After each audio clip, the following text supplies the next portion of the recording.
Good afternoon, and grace and peace to all of you.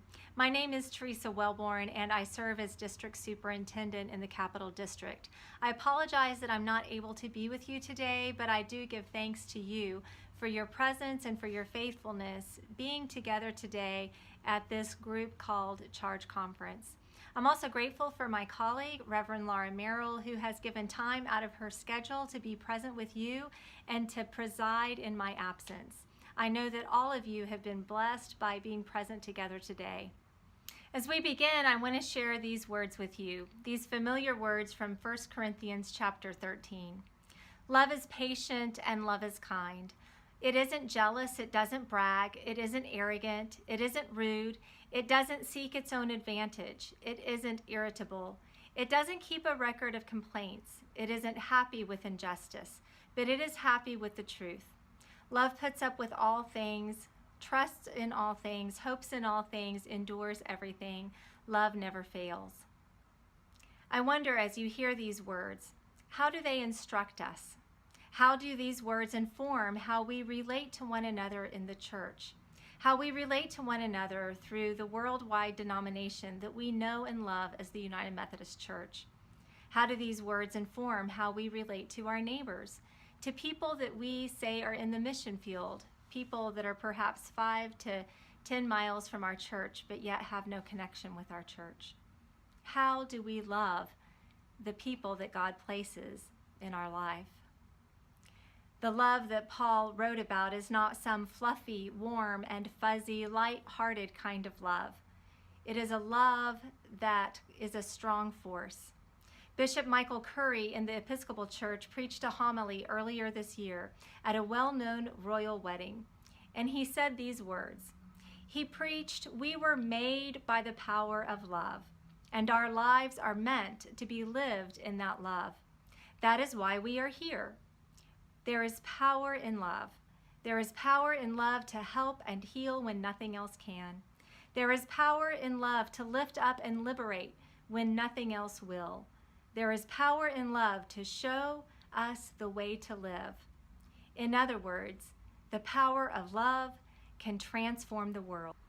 And what we know is that in order to love one another, we must first know that we are loved by God.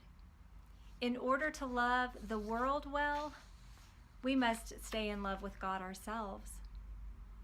This summer, I had the opportunity for some renewal leave. And I wanted to soak up time with my family, and I also wanted to nurture my relationship with God. I hope that you've taken time to consider what it is that nurtures your relationship with God. For me, it is spending time outside in nature.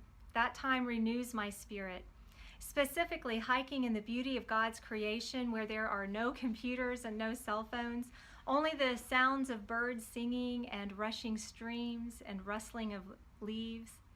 This is a picture of my daughter, and it's taken at the very beginning of our hike. This is a hike that we took to Black Elk Peak, which towers over the Black Hills in South Dakota, over 7,200 feet. I wonder, are you staying in love with God? I hope you think about that from time to time, and I hope that you will help me to keep myself accountable by asking me about that from time to time. I firmly believe that staying in love with God impacts the way that we love one another and the world, our church community, the mission field, indeed the whole wide world. I want to say thank you to our lay delegates. I know I'm not here with you, but you can raise your hand. Thank you, lay delegates. Thank you for going to annual conference. You know, what we hope happens is that lay delegates will return to their local churches to share all that they have learned and experienced. This past annual conference, the theme was "From come and see to go and do." Those words capture the tension between attractional and missional models of the church. For sure, we need both, missional and attractional. I want to take, for example, worship. We want to create and plan quality worship services so that when people come to visit in our sanctuaries, they will see that we are a great place to be. We work to attract people to the church, and that isn't all bad. I, for one, appreciate clergy and worship committees who take time to plan good quality worship. It's just that you may have noticed that not everyone in our society is inclined to show up for worship. So a missional model is to consider how we might be worshipful beyond the walls of the church, outside of the 11 o'clock worship hour. God is calling us to follow Jesus, to be a disciple 24/7.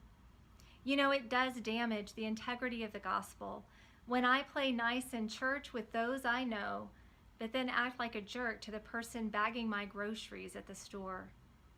Or think about it this way. One church always collected food for their food pantry by setting up a basket in the narthex.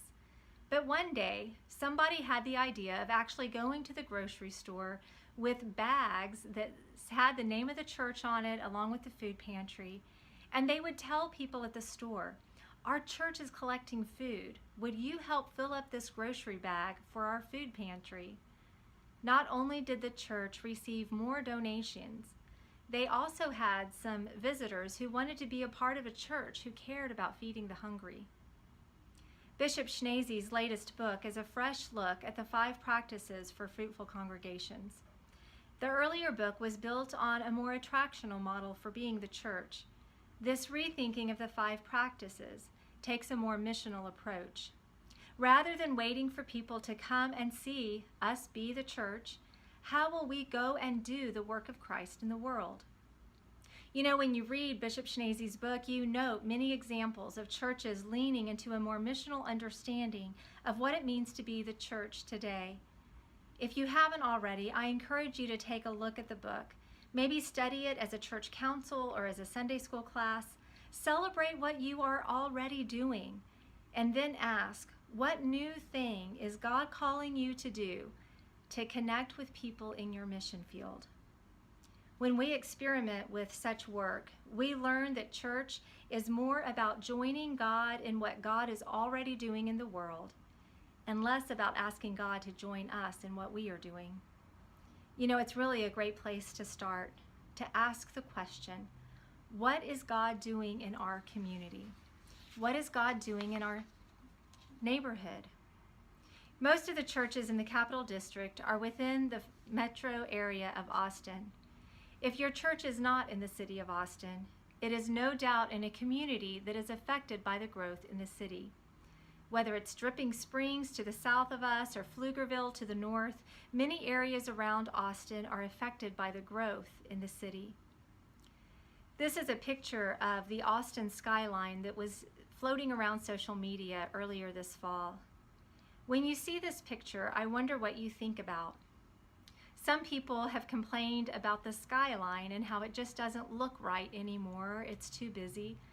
Some people see this picture and all they can think about is the terrible traffic in Austin. However, I'd encourage us to think about people when we see this picture. Who are our neighbors? Who are these people that are moving to Austin and helping it to grow? How are we being called to love the people around us? At the district level, we are continually challenged to try new ways to connect with new people. For example, Life in the City is a new congregation on the former Grace UMC campus, and Austin New Church now thrives at the former Faith UMC campus. Both of these younger congregations reach people in the area that the former declining churches didn't reach. As your district superintendent, I want you to hear that I encourage you to try new things. Now, what you try might fail, but you will learn from it. Or it might work, and then you'll have something to teach all of us.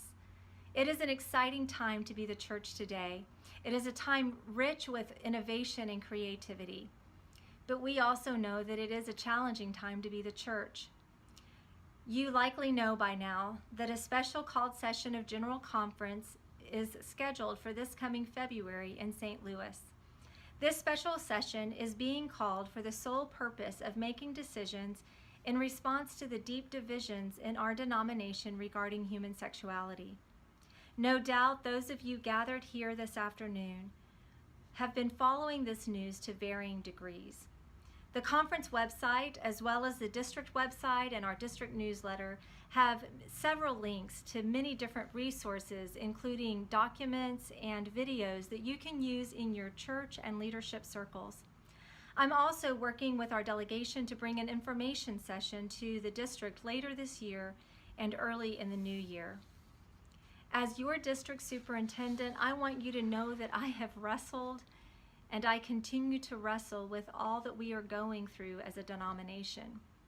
Within this very district, I relate to a number of churches who hold a wide range of opinions and theological perspectives regarding human sexuality.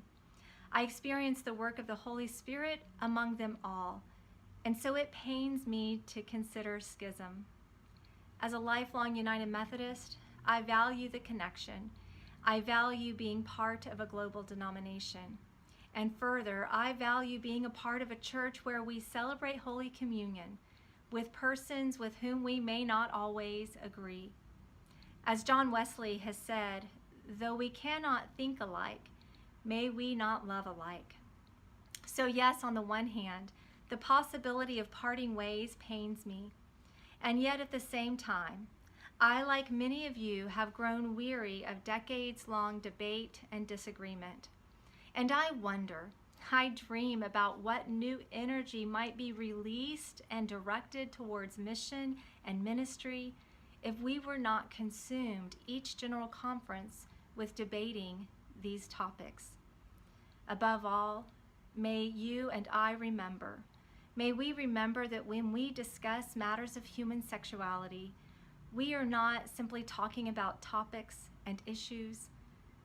We are talking about people, children of God. In recent years, our denomination and our denominational leaders have been challenging us to keep an eye to the mission field, those who are not yet here. What kind of a church will we choose to be?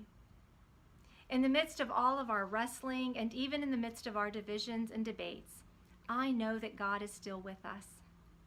While I cannot predict what will happen in February, what I do know is that God will continue to call each of us to be the church. Now, many of you are at churches that have food pantries. The day after General Conference, people will show up at your churches looking for food, and volunteers will be needed. Someone will call your church office who has lost a loved one and is seeking a pastor to help them with the funeral and to get through the grief. Yes, it is an exciting and challenging time to be the church all at once. And this is why I often sign my letters, "Be encouraged." May we encourage one another, for God is calling us to love and to lead at such a time as this. Remember the hike that I told you about that my husband and I took this summer with our daughter? Well, that was the beginning of the journey. But this is what it looked like about halfway to the top. The sky had turned gray. Not only did it start raining, at one point it was hailing, and my daughter was mad. She was scared. To be honest, my husband and I were scared and concerned at times as well. When we are on a journey together, what words will we choose to speak to one another? Will we choose words that are encouraging? My husband and I have to confess, we were tempted at times to use words like, "Stop complaining," but we knew that would not have been helpful. And so instead, we did our best to speak encouraging words. You can do this. You can do hard things. Just a little further. We are with you. We're in this together. At one point, my husband and I stopped to discuss whether or not we should turn around. The hail was coming down strong, and we didn't know whether it was worth it to get to the top. In the midst of our discussion, in the midst of our trying to decide, it was our daughter who suddenly turned on her heels, pointed to the peak in front of us, and said, "We are doing it." In the New Testament, Paul gives what he calls final instructions to the church at Thessalonica. They are good words for us today as well. Hear these words of instruction. Live in peace with one another. Help the weak. Be patient with everyone. Comfort the discouraged. Rejoice always. Pray continually. Give thanks in every situation. My family, we reached the top of Black Elk Peak, and like any picture, this does not do it justice. The view was magnificent.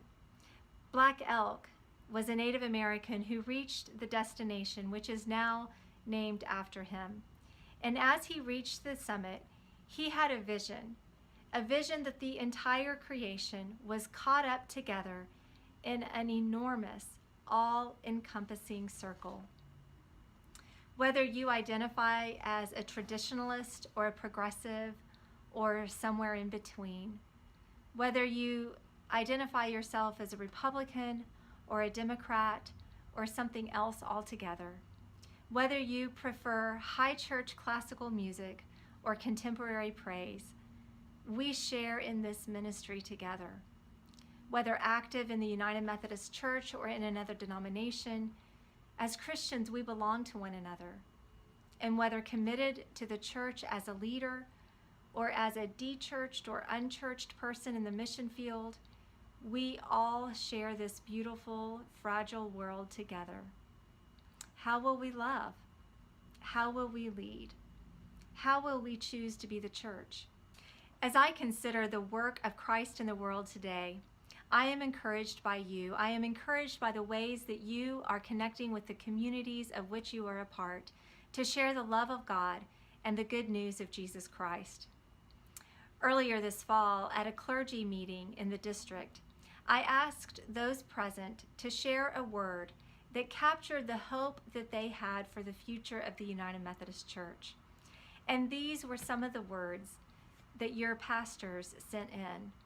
Words like inclusive, revival, courage, loving. What hopes and dreams do you have for the future of the church? Above all, may we remember that our hope is in God and God alone.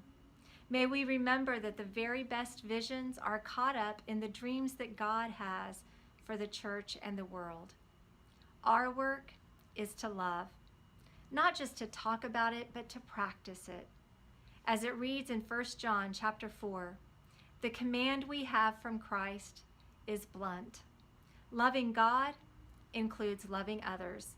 You've got to do both. Thanks for all that you do for the purposes of Christ in the world, and stay encouraged.